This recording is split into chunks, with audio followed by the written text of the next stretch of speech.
അവനിവിടെ വന്നു കഴിഞ്ഞാ അവന്റെ ഇഷ്ടങ്ങൾ മാത്രമല്ലേ നമ്മൾ നോക്കാറുള്ളൂ. കറികൾക്ക് ഇത്തിരി രുചി വ്യത്യാസം വന്നാ അത് മനസ്സിലാക്കിയിട്ട് ആദ്യം വഴക്ക് പറയുന്നത് കണ്ണേട്ടനായിരുന്നു എന്നെ. വല്ലപ്പോഴും അവധിക്ക് വരുന്നതാ, പിന്നെ മനസ്സറിഞ്ഞ് ഉണ്ടാക്കി കൊടുത്തുവിടടി എന്നായിരുന്നു ചോദ്യം. എല്ലാം മറക്കുന്നവര് അതൊന്നും ഓർത്തിരിക്കത്തില്ലല്ലോ. ആ ഏട്ടനെ പോലും അവൻ മറന്ന മട്ട, പിന്നെ നമ്മുടെ കാര്യം പറയണോ? മോള് ലൈറ്റ് അണയ്ക്ക്, കിടക്കാം. രാവിലെ പോണ്ടതല്ലേ.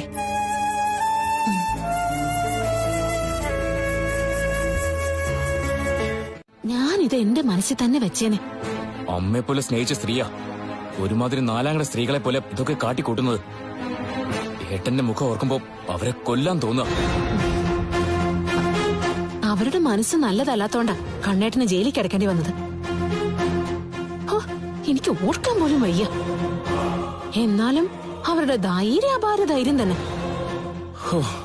നാളെ കൊണ്ട് എല്ലാം അവസാനിക്കുമല്ലോ എന്ന് താർപ്പിച്ച് പറയാൻ പറ്റുമോ? നാണം ഉണ്ടെങ്കിൽ പോടി, അല്ലെങ്കിൽ പോവാൻ പറയും. ഇനി കോംപ്രമൈസ് ഒന്നുമില്ല. പറഞ്ഞ അനുസരിച്ചില്ലെങ്കിൽ പിന്നെ നീയും അമ്മയും കൂടി അവരെ പുറത്താക്കി. ഏത് നേരവും അപ്പോഴും അവരുടെ മനസ്സിൽ അയാളുടെ ഇഷ്ടം കാണുമായിരിക്കും. ഏട്ടൻ അറിയാതെ അയാളെ സ്നേഹിച്ചിട്ടുണ്ടാവും. ഇനി കണ്ണേട്ടനെ ഉറക്കി കിടത്തിയിട്ടേ അവര് മുറി വിട്ട് പോയിട്ടില്ലെന്ന് ആര് കണ്ടു?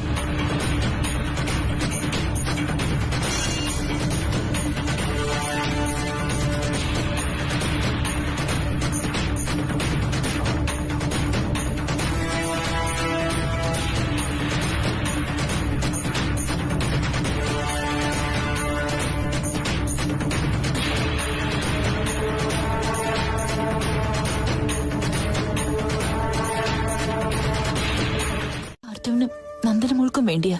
ഇങ്ങനെ വിഷമിക്കല്ലേ അടുത്തി. 2 പെൺകുട്ടികളെയും കൊണ്ടല്ലേ ഞാൻ പോകുന്നത്. അതിന്റെ മനപ്രയാസം കാണാതിരിക്കോ? പോകുന്ന വഴിയില് എന്നെ ഏതെങ്കിലും അനാഥാലയത്തിലോ ആശ്രമത്തിലോ ആക്കാൻ ഞാൻ പറഞ്ഞല്ലോ അടുത്തി. മോളില്ലാതെ എനിക്കൊരു ജീവിതം ഉണ്ടോ മോളെ? അങ്ങനെ വഴിയിൽ ഉപേക്ഷിക്കാനല്ല മോളെ കണ്ണേട്ടൻ എന്നെ ഏൽപ്പിച്ചത്.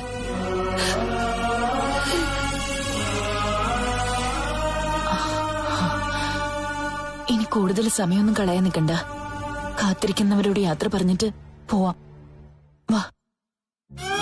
പ്രേമ അസ്ഥയ്ക്ക് പിടിക്കണ്ട. പിന്നീട് നടക്കാതെ വന്നാലേ താടിയുടെ നീളം കൂടും. അയാൾ എവിടെ പോയാലും ഞാൻ വിടില്ല. എന്റേതെന്ന് ഉറപ്പിച്ചവളെ എന്റേതാക്കും. പ്രണയപ്പനി എനിക്ക് മാത്രമല്ല, കാർത്തൂനുണ്ട്. നിന്റെ പനിയൊക്കെ കഴിഞ്ഞ് നിന്നെ കാണാൻ അവളും അവളെ കാണാൻ നീയും എത്രമാത്രം കൊതിക്കുന്നുണ്ടെന്ന് ആ അമ്പലത്തിലെ ദേവിക്കറിയാം. എന്നാ ദേവിയുടെ മുമ്പിൽ വെച്ചായിരുന്നില്ല കഴിഞ്ഞ ദിവസത്തെ കൂടിക്കാഴ്ച. ആ കടം വീട്ടണം. ഇന്ന് ദേവിയെ സാക്ഷിയാക്കി എനിക്ക് കാർത്തൂനോട് സംസാരിക്കണം. ഞങ്ങളുടെ കല്യാണ കാര്യത്തെ പറ്റി തന്നെയാ. ഓ ദേ, കാർത്തു വരുവോടെ. എന്നെ പോലെ തന്നെ ഇപ്പൊ കാർത്തൂനും എന്നെ കാണാൻ ആഗ്രഹം ഉണ്ടാവും. ഇപ്പൊ സ്കൂളൊന്നും ഇല്ലല്ലോ മോളെ. വീട്ടിലിരുന്ന് നമുക്ക് പഠിക്കാം.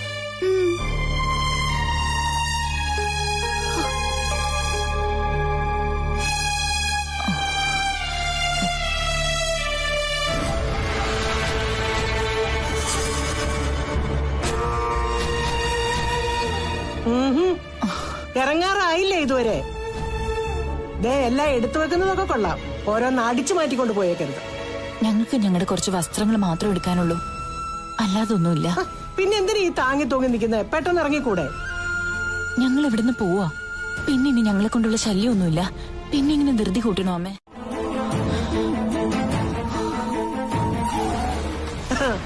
ഇവിടെ നിന്ന് ഇറങ്ങിയാലും വിളിച്ചോണ്ട് പോകാൻ ആളുകളുണ്ടല്ലോ.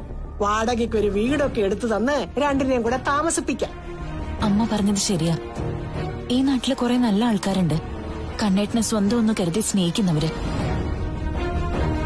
അവരൊക്കെ ഞങ്ങൾക്ക് ചിലപ്പോ ജീവിക്കാനുള്ള ചുറ്റുപാട് ഒരുക്കി തന്നിരിക്കും. എന്നാൽ ആരെയും കാണാനോ ശല്യം ചെയ്യാനോ ഞങ്ങൾ നിൽക്കുന്നില്ല. ഞാൻ എന്റെ വീട്ടിലേക്ക് തന്നെയാ പോകുന്നത്. അത് കൊള്ളാം. നിന്റെ വീട്ടുകാരെ കോടീശ്വര പ്രഭുക്കളായതുകൊണ്ട് അവിടെ അല്ലലില്ലാതെ അങ്ങ് കഴിയാം.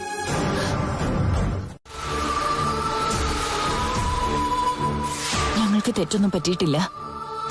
അബദ്ധം കാണിച്ചത് കണ്ണേട്ടൻ തന്നെയാ. അധ്വാനിച്ചതിന്റെ പകുതി സ്വന്തം കാര്യങ്ങൾക്ക് വേണ്ടി മാറ്റി വെച്ചിരുന്നെങ്കിൽ ഞങ്ങൾക്കിപ്പോ താമസിക്കാൻ ഒരു കൂരെങ്കിലും കണ്ടേനെ.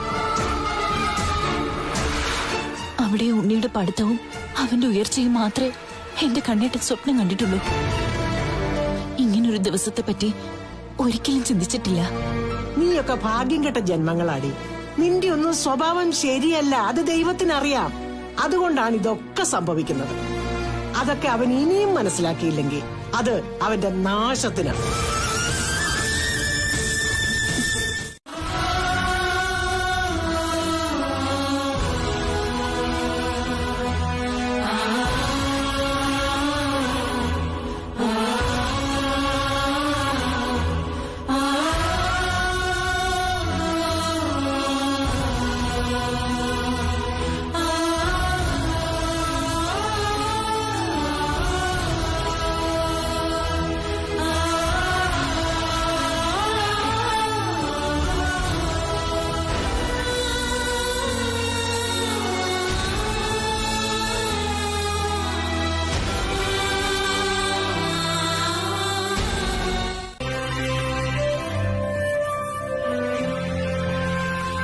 ഞങ്ങൾക്കിനി ഒന്നും പറയാനില്ല ഉണ്ണേട്ടാ.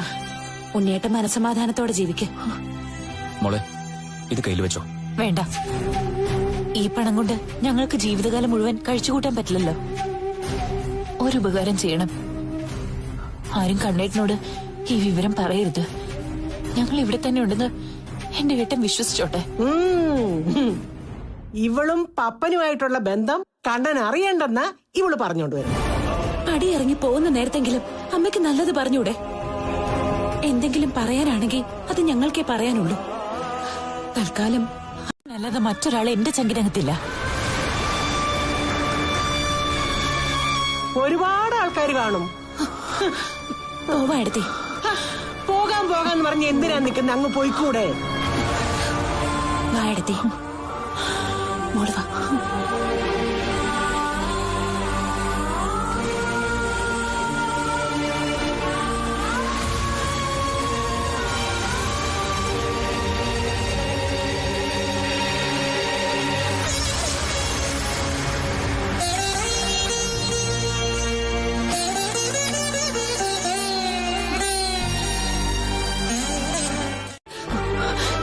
നോക്കണ്ട മോളെ, നടക്ക.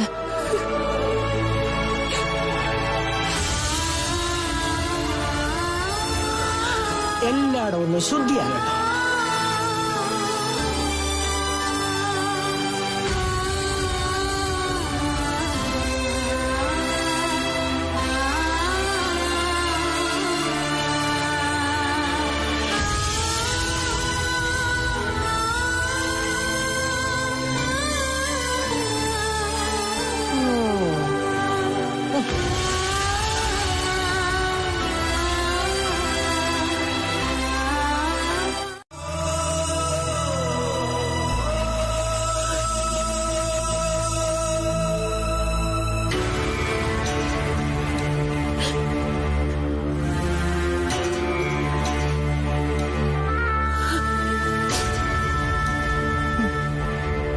നടക്ക് മോളെ.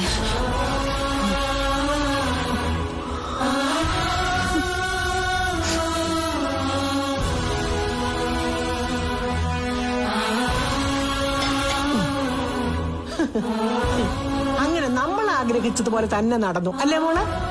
മോള് വാ. കുഴപ്പമില്ല. നമുക്കെന്തെങ്കിലും കഴിക്കണ്ടേ അമ്മ?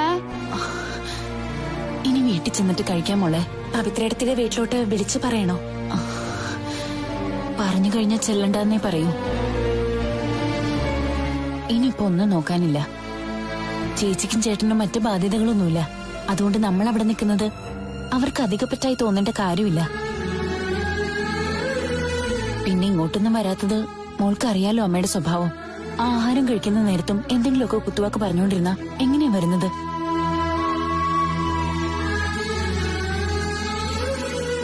എങ്ങോട്ട് പോവാ എല്ലാരും കൂടെ? ഒന്നെന്റെ വീട് വരെ പോവാ. അത്ര നാൾ ഇവിടെ തന്നെ താമസിക്കാനാണോ പരിപാടി? കണ്ണേട്ടനില്ലാത്ത വീട്ടിലേക്ക് പോവാൻ പറ്റാത്ത അവസ്ഥയാ. ഇവക്ക് ആലോചനയൊന്നും വന്നില്ലേ? ഒരാൾ വന്നിട്ടുണ്ട്. അതും കൂടി ഇവ നമ്മൾ നടത്തേണ്ടി വരുമോ? അതിന്റെ ആവശ്യമൊന്നുമില്ല. നല്ലൊരാളാ വന്നിരിക്കുന്നത്. കല്യാണം നടക്കുവാണെങ്കിൽ ചേച്ചിയെ ബുദ്ധിമുട്ടിക്കില്ല. ഇവിടുത്തെ സ്ഥിതിയൊക്കെ നിനക്കറിയാവല്ലോ. ഒരു മാറാരോഗം വന്നതുകൊണ്ട് സുശീലേട്ടന് പണിയൊന്നുമില്ല. പിന്നെ ഇപ്പോഴാ ഒന്ന് ജീവൻ വെച്ച് വരുന്നത്. ഞങ്ങളുടെ സ്ഥിതി വളരെ മോശമാണെന്നാ പറഞ്ഞത്. ഇതുവരെ ഞാൻ ചേച്ചിയെ ബുദ്ധിമുട്ടിച്ചിട്ടില്ലല്ലോ. എടി, പറയുന്നത് കൊണ്ട് ഒന്നും തോന്നരുത്. അച്ഛനമ്മമാര് പിള്ളേരെ പഠിപ്പിക്കും. അതുപോലെയാണോ ചേട്ടന്മാര്? ഇത്തിരി വാചകം കൂടുതലാ. അത് ശ്രദ്ധിക്കാതിരുന്നാ മതി. സ്വന്തം തറവാടാണെങ്കിലും അത് ചേച്ചിയുടെ പേരിൽ എഴുതി കൊടുത്താ പിന്നെ നമ്മൾ വീട്ടുകാരല്ല, വിരുന്നുകാരാ. അതുകൊണ്ട് ഇടയ്ക്കിടയ്ക്ക് ഇങ്ങനെയുള്ള സംസാരം പ്രതീക്ഷിക്കാം.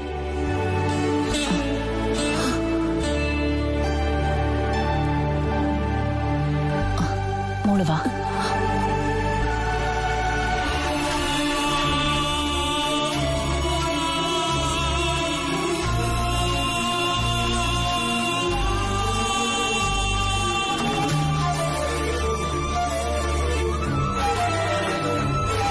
മോശം പറയരുതല്ലോ സാറേ. ദേവി വിളിച്ചാൽ ഇത്തിരി വൈകിട്ടാണെങ്കിലും ദേവി തരേണ്ടത് തന്നിരിക്കും. അത് അച്ചട്ടാ.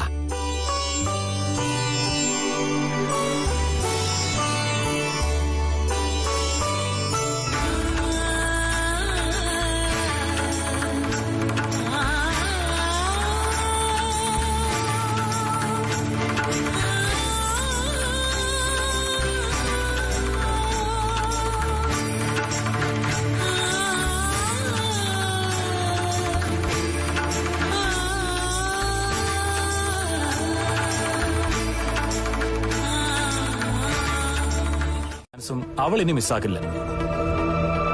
എന്തോ അയാളെ കാണാത്തോണ്ട് മനസ്സിനൊരു സുഖമില്ല. കഴിഞ്ഞ ദിവസം ഇങ്ങനെ തന്നെയായിരുന്നു കണ്ടത്. ഒരുപാട് കാത്തുനിന്ന് മുഷിഞ്ഞ ശേഷം തിരികെ വരുമ്പോ പെട്ടെന്ന് കാണുമായിരുന്നു. ഇന്നും അങ്ങനെ ഒരു പ്രതീക്ഷ ഉണ്ടായിരുന്നടാ, വഴിയരികിൽ വെച്ചെങ്കിലും കാണാന്ന്. അത് നടന്നില്ല. എടാ, കാർത്തു വരാത്തതിന്റെ കാരണം അറിയുമ്പോ ഈ ടെൻഷനൊക്കെ പൊയ്ക്കോളും. എടാ, ഞാൻ പറഞ്ഞല്ലോ, മറ്റന്നാൾ എനിക്കൊരു മീറ്റിംഗ് ഉള്ളതാ. കൊടുങ്ങല്ലൂർ വെച്ച് മിനിസ്റ്റർമാരുള്ള മീറ്റിംഗ് ഉള്ളതുകൊണ്ട് ഞങ്ങൾ കൃഷി ഓഫീസേഴ്സ് എല്ലാവരും പങ്കെടുത്തേ പറ്റൂ. അതുകൂടെ പറയാനാ പോയത് 2 ദിവസം കാണില്ല എന്ന്. അപ്പോഴാ അയാളെ കാണാതായത്.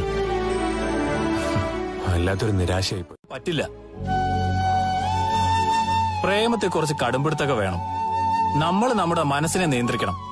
എങ്കിലേ റിസൾട്ട് ഉണ്ടാവും. അല്ലാതെ ഏതു നേരം കാർത്തു കാർത്തു എന്ന് പറഞ്ഞ് അവളുടെ പിന്നാലെ പോയാ നിന്റെ വിലയിടിഞ്ഞു തുടങ്ങും. അത് പാടില്ല. അതുകൊണ്ട് ദേ, നല്ല പുട്ടും പാളയും കൂടെ പഴം എടുത്തു വെച്ചിട്ടുണ്ട്. കഴിച്ചിട്ട് മോൻ ഓഫീസിൽ പോകാൻ നോക്ക്.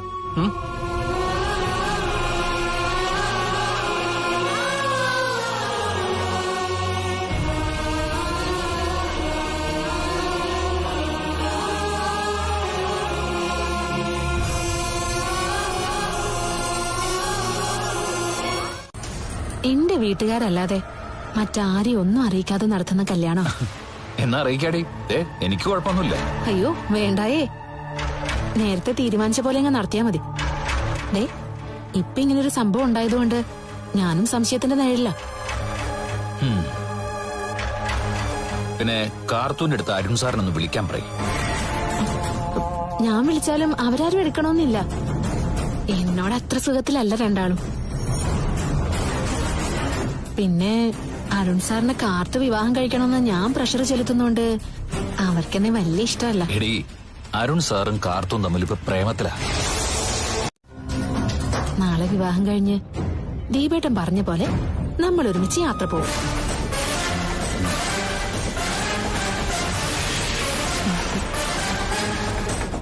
ഓക്കെ.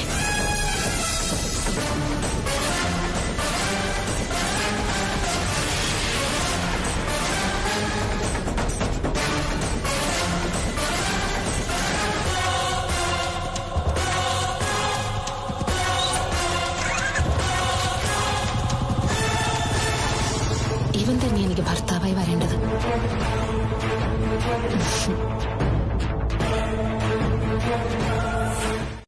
അല്ലെങ്കിൽ ഇന്നും ഈ തറവാടിന് തുല്യ അവകാശം ഇന്നും എനിക്ക് കണ്ടേനെ. ആയിക്കോട്ടെ, തറവാട് നിന്റെ പേരിൽ കൂടിയാണെന്നും പറഞ്ഞ് വീട്ടിനകത്തിരുന്നാലേ വയറ്റിലോട്ട് എന്തിനു പോവോടി? ഞാൻ കണ്ണേടിന്റെ വീട്ടിലോട്ട് പോയ ശേഷം അധികമൊന്നും ഞാനിവിടെ വന്നിട്ടില്ലല്ലോ. നീ ഇങ്ങോട്ട് വന്നിട്ടേ ഇല്ല. പേരിന് മാത്രം ആദ്യമൊക്കെ 1-2 ദിവസം വിരുന്നിന് വന്നു. എന്നാൽ ഞാൻ അങ്ങോട്ട് സുശീലേട്ടനും കൂട്ടി വന്നിട്ടുണ്ട്. അപ്പൊ എന്റെ ചേട്ടൻ അവിടെ ഇരുന്ന് 1-2 പെഗ് കഴിച്ചത് കണ്ട് നിന്റെ കണ്ണൻ മുഖം വീർപ്പിച്ചതൊക്കെ എനിക്കറിയാം. പകരത്തിന് പകരം പറയൊന്നുമല്ല. ഈ കാർത്തു എന്ന് പറയുന്ന സാധനത്തെ ഇവിടെ നിർത്തുന്നതിനോട് എനിക്ക് യോജിപ്പില്ല. എന്നിട്ട് നീ നിന്റെ കാർത്തൂനെയും കൊണ്ട് അങ്ങോട്ട് മാറും. നന്ദനമോളെ വേണമെങ്കിൽ നീ ഇവിടെ നിർത്തിക്കോ. എന്തായാലും ആരോരും ഇല്ലാത്ത ഒരുത്തിയെ ഇവിടെ നിർത്തി ചെലവിന് കൊടുക്കാൻ എനിക്ക് നേർച്ചയൊന്നുമില്ല.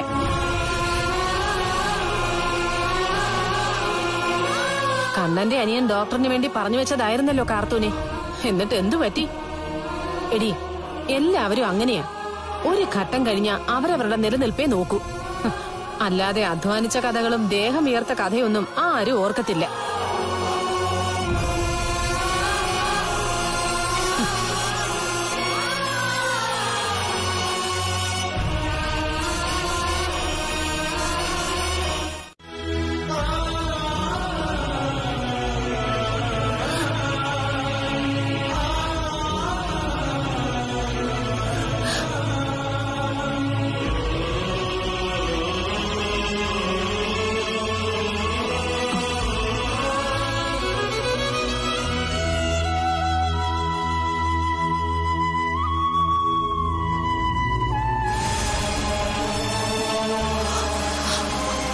മോളെ, പത്മിനി ചേച്ചിയുടെ സ്വഭാവം അറിയാലോ.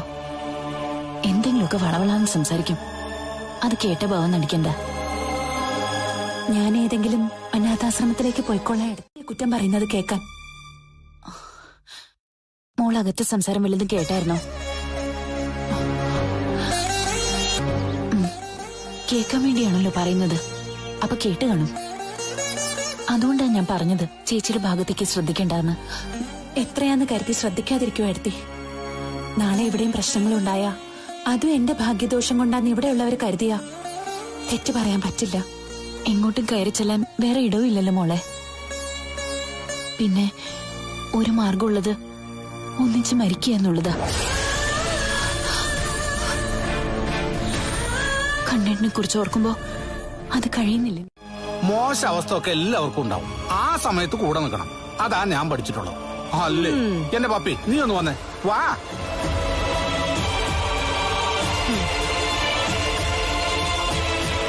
സുശീലേട്ടന്റെ സംസാരം കേട്ട ആത്മാർത്ഥത ഉണ്ടെന്ന് തോന്നും. മനസ്സിലിരിപ്പ് എന്താണെന്ന് ദൈവത്തിനെ അറിയൂ.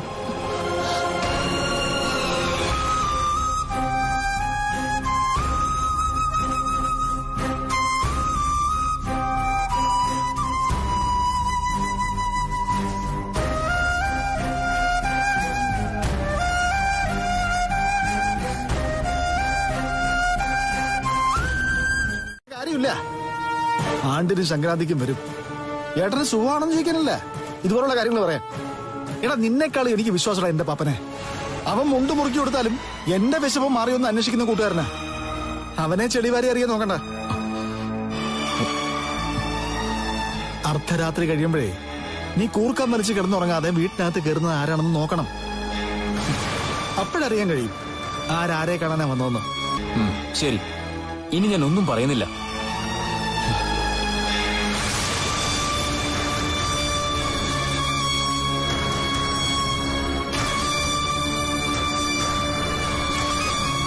മരുമോനായത്. മോനെ ഉണ്ണി, നീ അറിയാൻ വേണ്ടി പറയാ.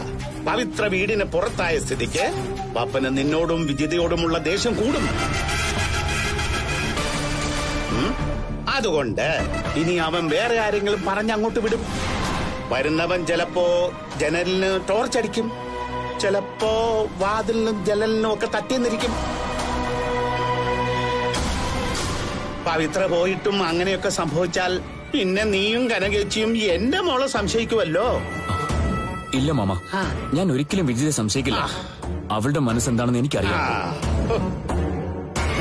എന്തായാലും ഇനി അതുപോലെ ഓരോന്ന് പറയാൻ രണ്ടാളും അവിടെ ഇല്ലല്ലോ. അതുകൊണ്ടാണ് ഞാൻ പറഞ്ഞത് ഏട്ടന്റെ മുഖം പോലും നോക്കാതെ ഇറങ്ങിപ്പോവാൻ. ഇനി തിരികെ വന്നാലും അത് തന്നെ ഞാൻ പറയും. അങ്ങനെ തന്നെ പറയണം. എന്നാ മോൻ പോയിട്ട് വാ. ശരിയെന്നാ.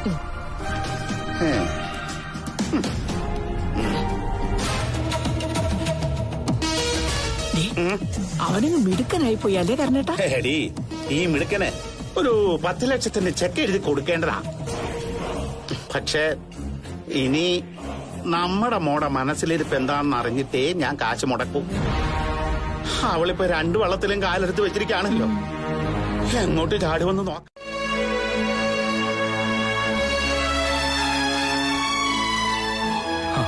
ഉറങ്ങില്ലടാ? ഭക്ഷണം കഴിക്കത്തൂല്ല, ഉറക്കൂല. നീ കിടന്നില്ലേ? കിടക്കണം. അതിനു മുമ്പ് വന്നൊന്ന് നോക്കിയതാ. കാർത്തു ബന്ധു വീട്ടിലെന്ന് പറഞ്ഞോണ്ടാ വിളിക്കാത്തത്. അതൊന്നും നോക്കണ്ട, ആവശ്യക്കാരൻ നീയാ. അപ്പൊ നീ വിളിക്കണം. പിന്നെ പോയപ്പോ അവള് നിന്നോട് പറയാതെ പോയത് മോശമായിപ്പോയി. ആ പവിത്രയിടത്തേക്കെങ്കിലും നിന്നെ വിളിക്കായിരുന്നു.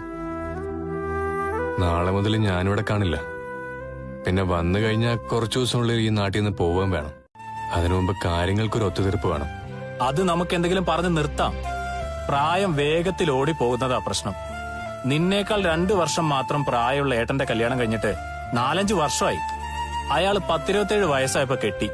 നീ 30 കഴിഞ്ഞിട്ടും പൊരം നിറഞ്ഞു നിൽക്കുന്നതാ നിന്റെ അമ്മയുടെ വിഷമം. പ്രായം എത്ര കൂടിയാലും മനസ്സിനാണെങ്കിൽ പെണ്ണിനെ കിട്ടുവാണെങ്കിൽ മാത്രമേ കല്യാണം കഴിക്കൂ. ഇപ്പൊ കിട്ടിയില്ലേ? നീ വെറുതെ ടെൻഷൻ അടിച്ച് മരിക്കാതെ അവളെ വിളിക്കടാ.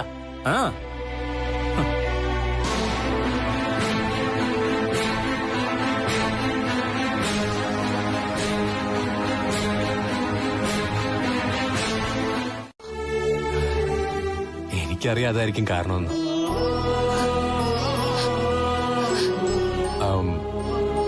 അല്ല, എങ്കിൽ പിന്നെ അവിടെ ഇവിടെ നിക്കണോ? ഒന്നിച്ച് നിന്നാ പോരെ? ഞാൻ വിളിക്കാം സാറിനെ. Hello hello.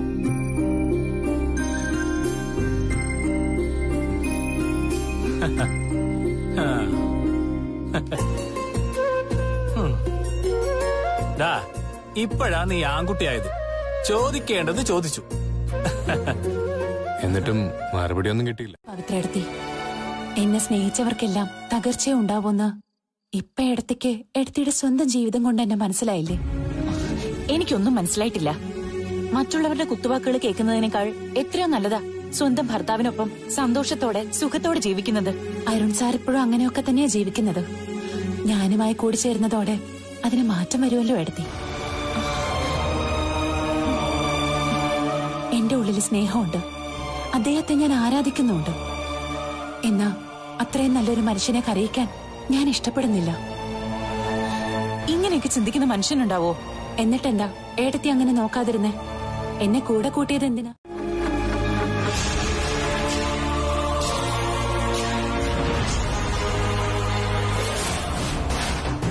എന്താ സത്യത്തിൽ ദീപന്റെ ജീവിതത്തിൽ സംഭവിച്ചേ?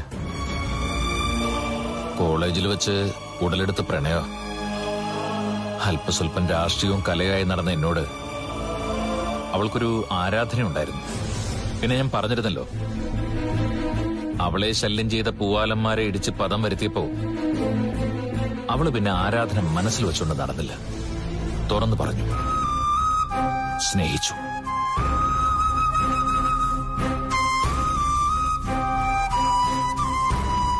പിന്നെ ജീവനില്ലായിരുന്നു.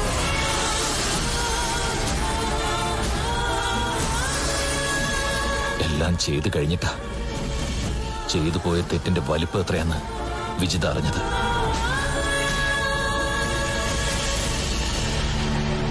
ഒരുമാതിരി ഭ്രാന്ത് പിടിച്ചോളെ പോലെ അവൾ എന്റെ മുമ്പിൽ നിന്ന് അലറി, നീയാ ഇതിന് കാരണക്കാരൻ.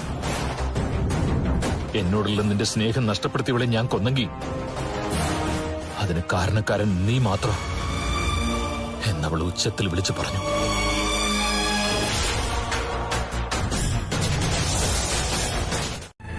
പിന്നെ വീണയുടെ അങ്കിളാണല്ലോ എസ്.ഐ. ബാഹുലയൻ, ഇപ്പോഴത്തെ CI.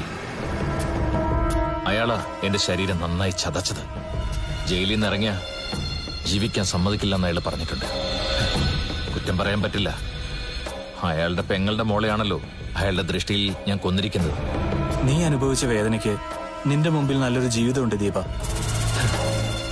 ഇനി എന്തോന്നും നല്ല ജീവിത സാറേ. എനിക്കെന്തെങ്കിലും സംഭവിക്കുന്നതിന് മുമ്പ് എന്റെ ശത്രുക്കൾക്ക് അവരർഹിക്കുന്ന ശിക്ഷ കൊടുക്കണം. അവരുടെ തെറ്റ് അവരെ തിരിച്ചറിയണം. അത്രേ ഉള്ളൂ സാറേ. പിന്നെ ആ പശുക്കളെയല്ല ആർക്കെങ്കിലും കൊടുത്ത് കാശാക്കണം. അതുങ്ങളെ നോക്കാൻ ഇനി ഇവിടെ ആരുമില്ലല്ലോ. കണ്ണേട്ടൻ വരുമ്പോ തൊഴുത്തില് പശുക്കളെ കണ്ടില്ലെങ്കിലേ അത് കണ്ണേട്ടന് വേദനിക്കില്ലേ അപ്പച്ചി? അവന്റെ വേദനകൾ ഇവിടെ ആരും നോക്കണ്ട. ഇപ്പൊ പശുക്കളെ കൊണ്ടൊന്നും വലിയ പ്രയോജനം ഇല്ലെന്നേ. കഴിക്കുന്നതനുസരിച്ച് പാലും കിട്ടുന്നില്ല. പാല് വിറ്റാ കിട്ടുന്ന പൈസയാണെങ്കിലോ അതുങ്ങൾക്ക് ആഹാരത്തിന് പോലും തികയുന്നില്ല. നല്ല വില കിട്ടുവാണെങ്കിൽ കൊടുത്തേക്കമ്മേ. ആ പിന്നെ രാവിലെ ഇവിടുന്ന് പോകുന്നതിന് മുമ്പേ പശുക്കളോടൊക്കെ വലിയ സ്നേഹപ്രകടനം കണ്ടു. മനുഷ്യനോട് സ്നേഹമില്ല, ജന്തുക്കളോടാ അവളുമാർക്കൊക്കെ സ്നേഹം. അതുകൊണ്ടാ ഞാൻ പറഞ്ഞത്, അവളുമാരെ സ്നേഹിക്കുന്നതൊന്നും ഇവിടെ വേണ്ട.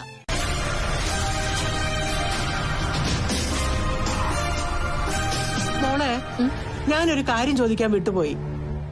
കഴിഞ്ഞ ദിവസം ഞാൻ അമ്പലത്തിൽ പോയപ്പോഴേ തൊഴാൻ വന്ന ഒരു വായി നോക്കി എന്നോട് പറയുവാ, മോള് ഏതോ ഒരു ചെറുപ്പക്കാരന്റെ കൂടെ മോട്ടോർ ബൈക്കിൽ കയറി പോകുന്നുണ്ടെന്ന്.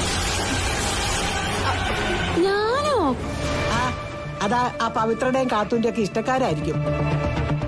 മോളെ അവരുടെ ഗണത്തിൽപ്പെടുത്താൻ വേണ്ടിട്ടേ. മോളുടെ സ്വഭാവം എനിക്കറിഞ്ഞൂടെ?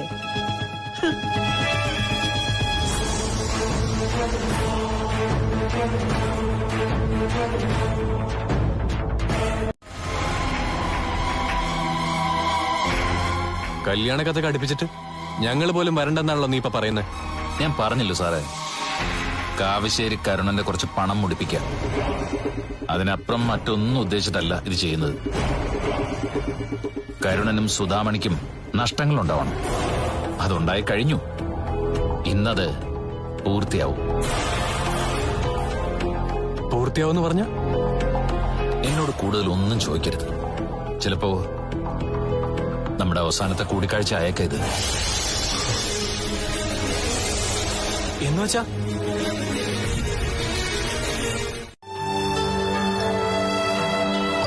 ഇനിയിപ്പം ആരോടും ഒന്നും പറയാനില്ല. സാറും കാർത്തും ഒക്കെ പോകാറുള്ള ദേവീക്ഷേത്രത്തിൽ പോയി നന്നായിട്ടൊന്ന് പ്രാർത്ഥിക്കണം. പിന്നെ കാവശ്ശേരി പോയി വിജിതയെ കൂട്ടണം.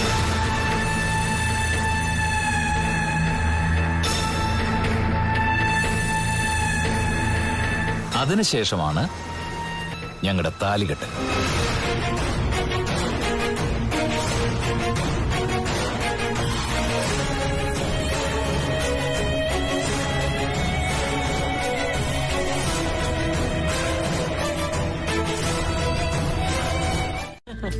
അമ്മ അതിരാവിലെ അമ്പലത്തിലൊക്കെ പോയിരുന്നോ? അവളുമാർ ഇവിടുന്ന് പോകാൻ വേണ്ടി ഒരു നേർച്ച ഉണ്ടായിരുന്നു, അതിന്നങ്ങ് നടത്തി. ഇനി ഒന്നുകൂടെ ഉണ്ട്. അവളുമാര് തിരിച്ചു വരാതിരിക്കാനും കണ്ണൻ അവളുമാരെ വെറുക്കാനും. അതുമാത്രം നടക്കില്ല. കണ്ണേട്ടൻ ഈ ജന്മം പവിത്ര എന്ന സാധനത്തിന് വെറുക്കാൻ പോകുന്നില്ല. അതെനിക്ക് ജയിലിൽ പോയപ്പോ മനസ്സിലായതാ. അവൻ എന്തൊരു മനുഷ്യനാടാ. കാര്യങ്ങൾ ഇത്രത്തോളം വളർന്നിട്ടും ഭാര്യയും കൂട്ടുകാരനെ ന്യായീകരിക്കുന്ന ഒരു മണ്ടൻ. എന്തായാലും ശരി, അവരെയും വിളിച്ചോണ്ട് ഏട്ടൻ ഇവിടെ താമസിക്കാൻ ഞാൻ സമ്മതിക്കില്ല. വേണമെങ്കിൽ നന്ദനമോളോട്ട് വന്നോട്ടെ. ചെറ്റക്കുടിലിൽ താമസിക്കാനാണെങ്കിലും അവൻ അവളുടെ പിന്നാലെ തന്നെ പോകും. അത് ഒഴിവാക്കാൻ വേണ്ടിയാ ഞാൻ അടുത്ത വഴിപാട് നടത്താൻ പോകും. അവളിന്ന് അമ്പലത്തിൽ വരുന്നുണ്ട്. അവളുടെ വീടിനടുത്ത ഈ കാവ്. നമുക്കൊരുമിച്ച് ഒരുപാട് അമ്പലങ്ങളിലൊക്കെ പോകണം. കുറെ കാലമായിട്ടുള്ള ആഗ്രഹമാ. കരുണന്റെ കാറിൽ പോവുകയാണെങ്കിൽ എനിക്ക് വിശാലമായിട്ട് ഇരിക്കുകയും ചെയ്യാം. ഞാൻ പപ്പയോട് പറയാം. പോയിട്ട് വരാം. ശരി മോളെ. ഇന്ന് വരില്ലെങ്കിൽ വിളിച്ചു പറയണേ.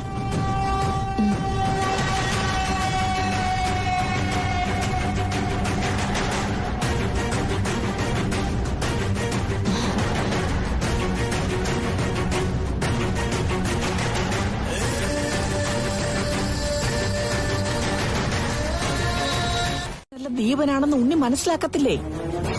ഇനിയിപ്പൊ മനസ്സിലാക്കിയാലും കുഴപ്പമില്ലെന്ന് ഞാൻ പറഞ്ഞില്ലേ. എനിക്ക് വൈകി ഇങ്ങനെ നാടകം കളിക്കാം. എന്തൊരു നാണക്കേടാ ഇത്. ആൾക്കാരറിഞ്ഞ എന്തു പറയും? അങ്ങനൊന്നും ചിന്തിച്ചാ ജീവിക്കാൻ പറ്റില്ലമ്മേ. ഒരു ഡോക്ടറെ മരുമോനായി വേണോന്ന് എന്നെക്കാൾ കൂടുതൽ ആഗ്രഹിച്ചത് പപ്പയും അമ്മയാ. പിന്നെ ഞാനും അതിന് കൂടെ നിന്നു. അത്രേ ഉള്ളൂ. ഇനി നിനക്ക് എന്തും പറയാം. എല്ലാം ഞങ്ങളുടെ തലയിൽ വെച്ചിട്ട് രക്ഷപ്പെടാം. പപ്പ ഇഷ്ടം പോലെ പണം ബാങ്കിൽ ഇട്ടിട്ടുള്ളത് കൊണ്ടേ നിനക്ക് ദീപനോടൊപ്പം പോയി ജീവിക്കുകയും ചെയ്യാം. എന്നാലും അവിടെയും നിനക്ക് സമാധാനം കിട്ടില്ലടി.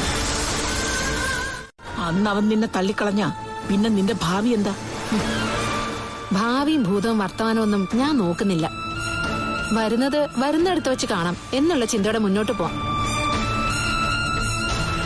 എനിക്കിനി പേടിക്കാനൊന്നുമില്ലമ്മേ. അല്ലെങ്കിൽ തന്നെ പേടിച്ചിട്ട് ഒരു കാര്യവുമില്ല. ദീപേട്ടൻ ഉടനെ വരും. പിന്നെ ദീപേട്ടൻ എന്തു പറയുന്നു അത് ഞാൻ ചെയ്യും. ഏതമ്പലത്തിലോട്ടാ പോകാൻ പോകുന്നത്? അതെല്ലാം ദീപേട്ടന്റെ ഇഷ്ടം പോലെ.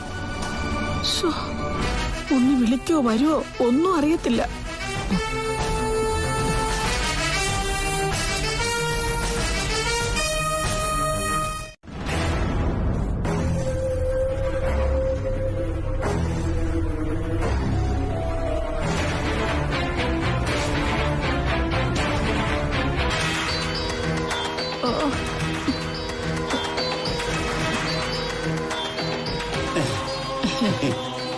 എന്നാ ഞങ്ങൾ പോയിട്ട് വരാം. പാടി.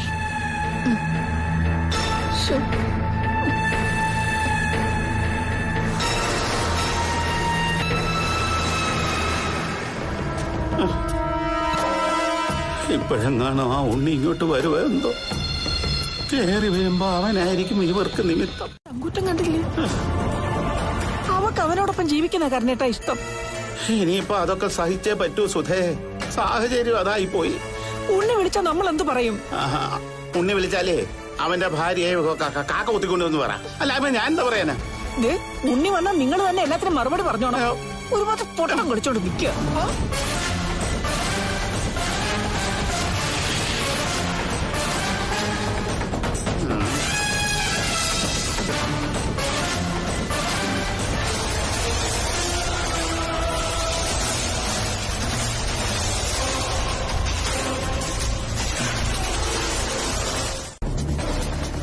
പരിചയക്കാരന്റെ സ്റ്റുഡിയോയിലല്ലേടി ഫോട്ടോ എടുക്കണ്ടേ? ആഹാ, എന്തുണ്ട്?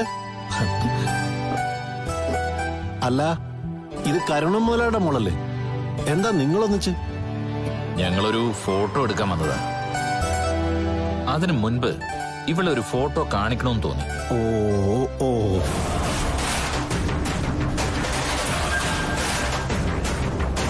നീ ഈ ഫോട്ടോ ഒന്ന് നോക്കി.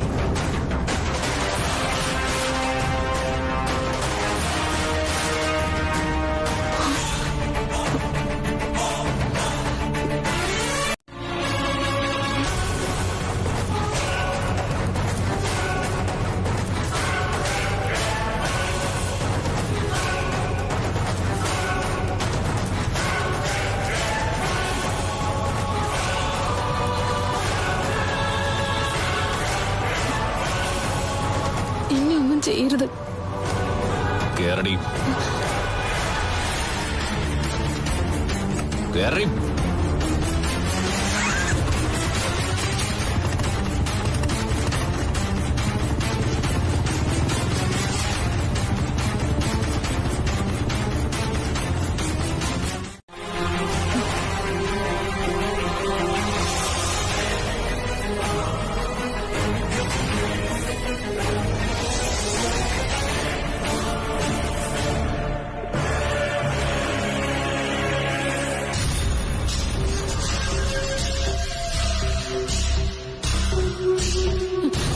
ഭയക്കാതെ കേറി വാടി. വാ.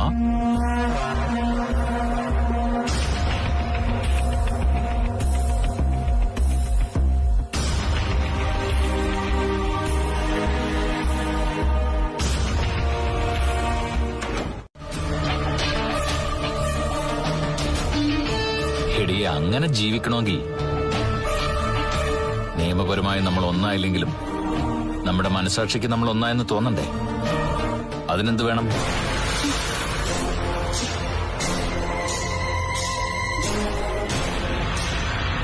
ഒരു താലികെട്ട് ആവശ്യമാണ്.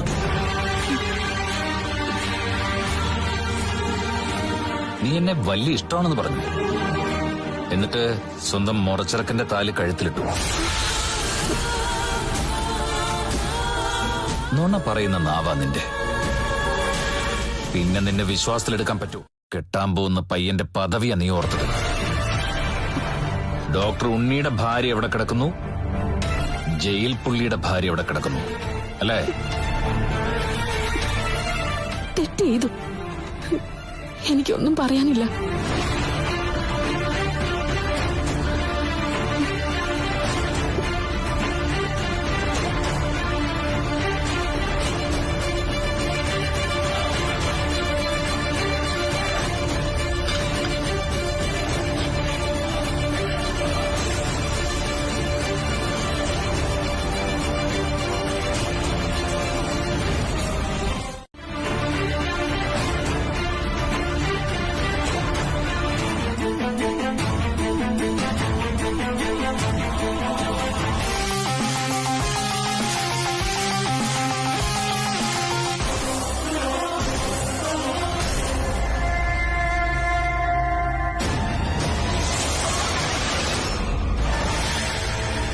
നിന്റെ പണത്തിന് ഞാൻ വാങ്ങിയ മാല.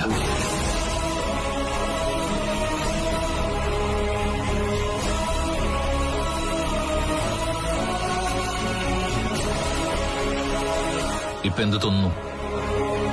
ഇതാണ് ശരിയെന്ന് തോന്നുന്നു. എവിടേക്കാ യാത്ര എന്ന് പറഞ്ഞില്ലല്ലോ. അങ്ങ് ദൂരെ ദൂരെ നമുക്കൊരു കൂട് കൂട്ടാം. അതെത്ര ചെറിയ കൂടായാലും അവിടെ കൂടാൻ ഞാൻ തയ്യാറാ.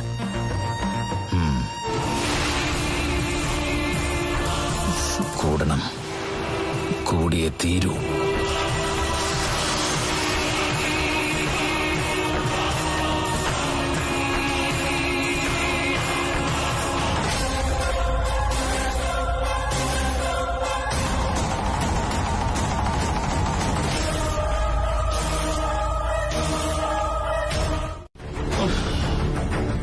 വ്യക്തമായിട്ട് പറഞ്ഞ വിവാഹിതയായവളെയാ വീണ്ടും വിവാഹം കഴിക്കാൻ അവൻ കൊണ്ടുപോയിരിക്കുന്നത്. അവര് ഇന്ന് ടൂറിന് പോകുന്നൊക്കെയാ പറഞ്ഞിരിക്കുന്നത്. എവിടേക്ക്? മുകളിലേക്കാണോ ടൂർ പോകുന്നത്?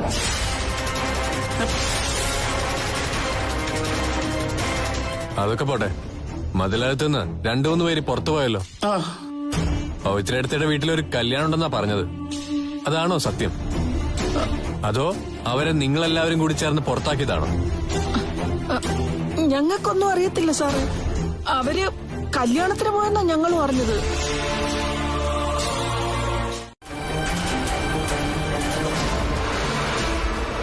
അതിൽ വെള്ളം ഉണ്ടോന്ന്? പരിധിക്ക് പുറത്താ സാറേ. ദീപനോ വിജിതയെ വിളിച്ച ആ വിവരം ഉടനെ അറിയിക്കണം. അറിയിക്കാം സാറേ. ഒന്ന് കെട്ടിയ മോളെ വീണ്ടും കെട്ടാൻ വിട്ടിരിക്കുന്നു. പോയി ചത്തുവിടറോ നിങ്ങൾക്കൊക്കെ. ഞങ്ങൾ ഇവരെയൊക്കെ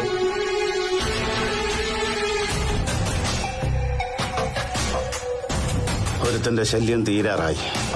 അടുത്തത് ദൈവന.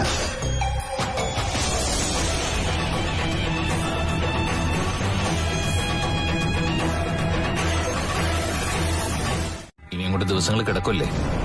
ഒന്നായവർക്ക് ഒരിലയിൽ കഴിക്കാലോ. കഴിക്കേ.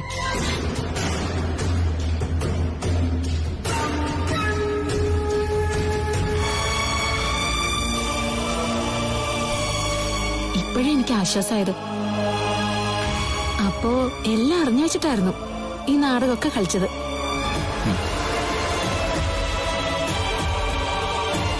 എല്ലാം അറിഞ്ഞിട്ട് കുറെ ദിവസങ്ങളായി. ഇന്ന് നമ്മൾ പോയ സ്റ്റുഡിയോയിൽ വെച്ച് തന്നെയാ നിന്റെ വിവാഹം കഴിഞ്ഞെന്ന് ഞാൻ അറിഞ്ഞത്. ആ ഫ്രെയിം ചെയ്ത ഫോട്ടോയിലൂടെ അല്ലേ? ഒരിക്കലും അല്ല. അതറിയാൻ ഞാൻ വൈകിപ്പോയി. ഇപ്പൊ അറിഞ്ഞോ? അറിഞ്ഞതുകൊണ്ടാണല്ലോ ദീപേട്ടനൊപ്പം എവിടെയും വരാൻ ഞാൻ തയ്യാറായത്. കഴിക്കേ. പെട്ടെന്ന് നമുക്ക് ഇറങ്ങണം.